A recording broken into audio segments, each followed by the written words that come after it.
Coco Gauff left fuming by Australian Open broadcasters after being spotted smashing racket in angry outburst. Coco Gauff was left fuming with the Australian Open broadcasters after her racket smash was shown on air. The tennis star took out her frustration after losing her quarterfinal in straight sets to Elina Svitolina. Gauff does not usually let her emotions show, and she vowed to never smash a racket on court after doing so at the French Open. So she was left frustrated and disappointed by Channel 9's decision to broadcast her latest outburst. Gauff said, "I have a thing with the broadcast. I feel like certain moments. The same thing happened to Arina Sabalenka after I played her in the final of the US Open. They don't need to be broadcast. I tried to go somewhere where I thought there wasn't a camera, because I don't like breaking rackets. I broke one racket at the French Open and I said I would never do it again on court, because I don't feel like that's a good representation. I went somewhere where I thought they wouldn't broadcast it, but obviously they did. Maybe some conversations can be had, because I feel like at this tournament the only private place we have is the locker room." Gauff was caught on CCTV cameras walking along a corridor on her own, without security or WTA personnel or members of her coaching team. Tim Henman, the former British tennis star, was shocked by how poorly Gauff played in the last 8 but understood why she took out her emotions on her racket. Speaking in the TNT Sports studio, Henman said, "We all have bad days at the office. But in the context of being the favorite going into that match, she's a Grand Slam champion. She's won the French Open. She's won the US Open. That was a shocking performance. There's no two ways really about it, and Svitolina just took advantage. She was just playing so badly, and this result hasn't just sort of come overnight, as it were. We know she has been struggling.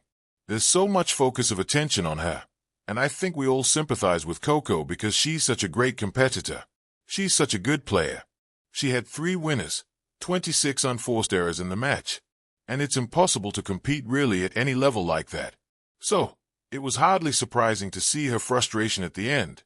It bent first, carbon fiber protesting like a held breath, then cracked against the blue Australian Open court with a sound too sharp to be mistaken for anything else. Not triumph, not relief, just anger, raw and unfiltered, echoing under the Melbourne lights.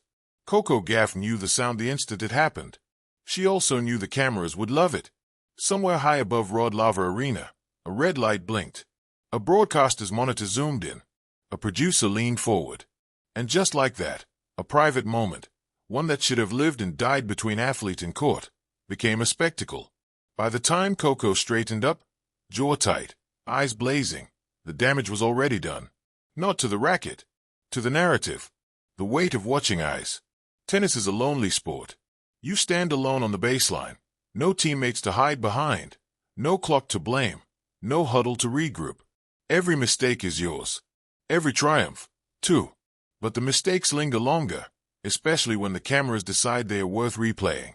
Coco had grown up in front of lenses.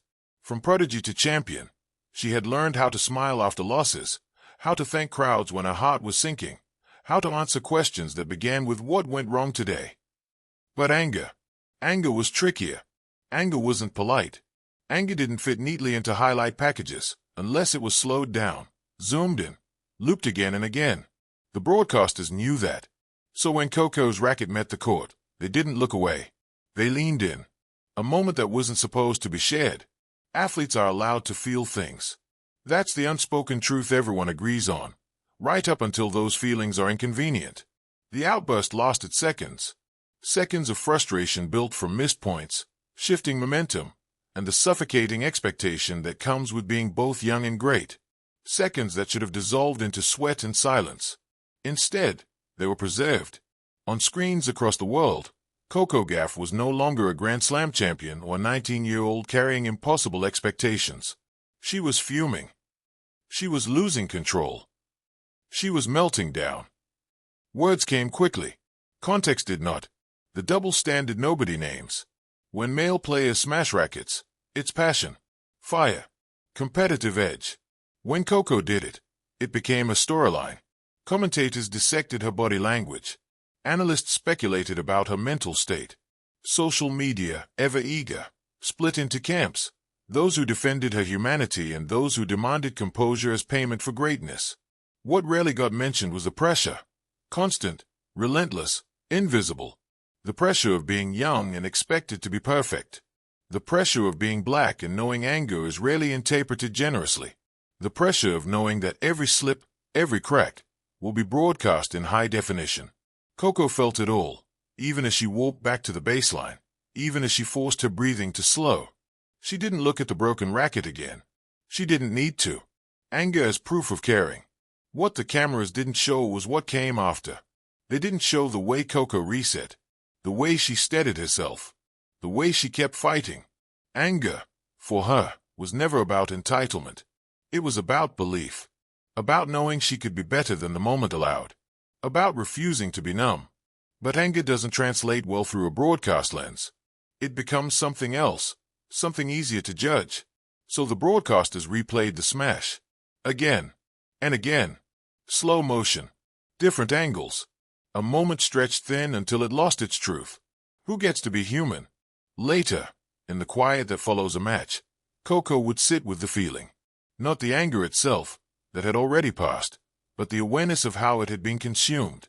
She wouldn't deny it. She had been furious. She had lost her cool. She had smashed the racket. But she would also know this.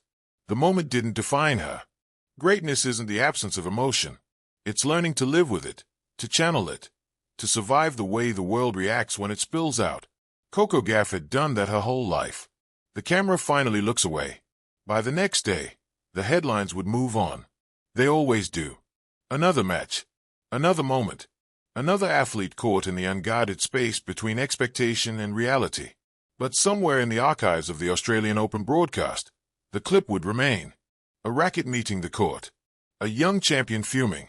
What it wouldn't show, what it could never capture, was the resilience that followed. The discipline. The quiet strength of a player who refuses to let one moment, however loud, become the whole story. And maybe that's the real outburst worth noticing. Not the sound of a racket breaking, but the courage it takes to keep going while the whole world is watching.